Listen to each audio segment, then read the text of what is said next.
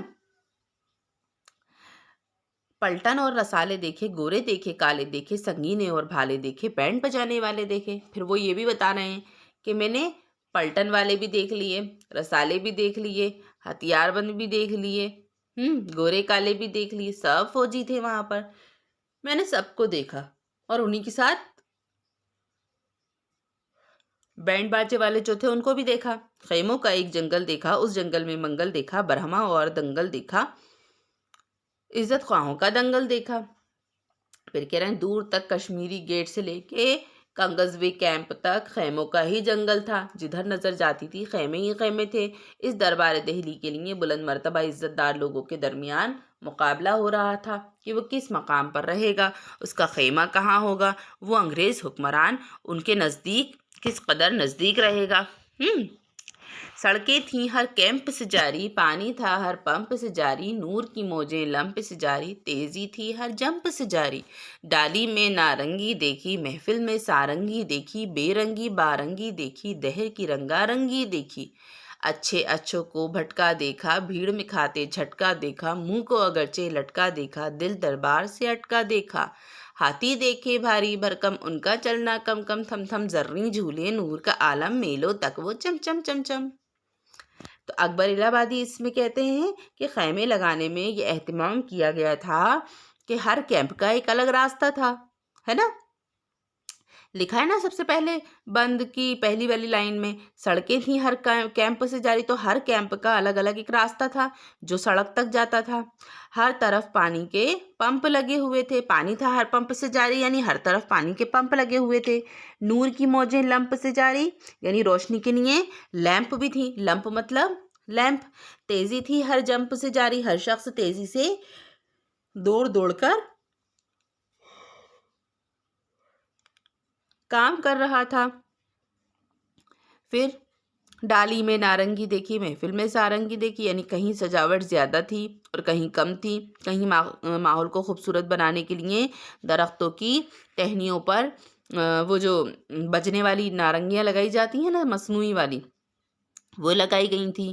اور کہیں پر محفل موسیقی میں سارنگی بج رہی تھی، ہے نا. کہیں تو بناوٹی والی نارنگیاں لگی تھیں اور کہیں محفل میں بجنے والی سارنگی جو ہوتی ہے جو بجائی جاتی ہیں وہ بج رہی تھیں. اس قدر لوگ تھے کہ اتنی رونق تھی، معلوم ہوتا تھا کہ پوری دنیا یہاں سمٹ آئی ہو.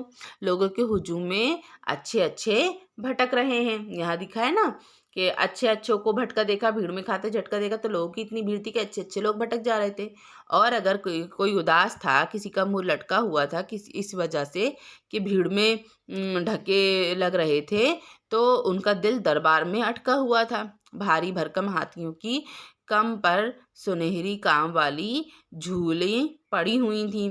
وہ ٹھہر ٹھہر کر آہستہ آہستہ چل رہے تھے، جدھر نظر جاتی تھی میلوں تک رونق نظر آ رہی تھی. پرتھا پہلوئے مسجد جامع، روشنیاں تھیں ہر سو لاما، کوئی نہیں تھا کسی کا ساما، سب کے سب تھے دید کے تاما. یعنی پرتھا پہلوئے مسجد جامع مطلب کیا ہے؟ اکبر الہ آبادی کہتے ہیں کہ جامع مسجد کے اطراف میں بھی لوگ موجود تھے، ہر طرف روشنی سے علاقہ جگمگا رہا تھا. لامی مطلب علاقہ، کوئی نہیں تھا کسی کا سامع، کوئی کسی کا سننے والا نہیں تھا، سب کے سب دیکھنے کے لیے بےتاب تھے، تامے تھے، بے چین تھے، ہے نا. تو اس قدر بھیڑ تھی کہ کوئی کسی کی بات سننا نہیں چاہتا تھا، سب کے سب اس بات کے خواہش مند تھے کہ کسی طرح دربار کا جلوہ دیکھ لیں. سڑکوں پر سرخ بجری کوٹ کر ڈال دی گئی تھی، سرخ بجری یعنی لال کلر کی ریت، اس کو کوٹ کر ڈال دیا تھا. بھیڑ میں سانس لینا مشکل تھا، آتش بازی چھوڑی جا رہی تھی، مفت میں لطف اندوز ہونے کے سامان تھے. لطف کی دولت لٹکی دیکھی سے مراد ہے بغیر کوئی پیسہ خرچ کیے لطف حاصل کرنا. لٹی دیکھی سے مراد کیا؟ بغیر کوئی پیسہ خرچ کیے لطف حاصل کرنا یعنی مزہ لینا. دربار کے لیے ایک بہت قیمتی چوکی کا اہتمام کیا گیا تھا، ہر طرف نعمتیں رکھی ہوئی تھیں، ہے نا. یہاں دیکھا نا چوکی ایک چولکھی دیکھی، خوب ہی چکھی پکی دیکھی، ہر سو نعمت دیکھی رکھی دیکھی، شہد اور دودھ کی مکھی دیکھی. ہر طرف نعمتیں رکھی ہوئی تھی، کھانے پینے کا سامان، اسی کے ساتھ شہد اور دودھ پر بیٹھنے والی مکھیاں بھی موجود تھیں.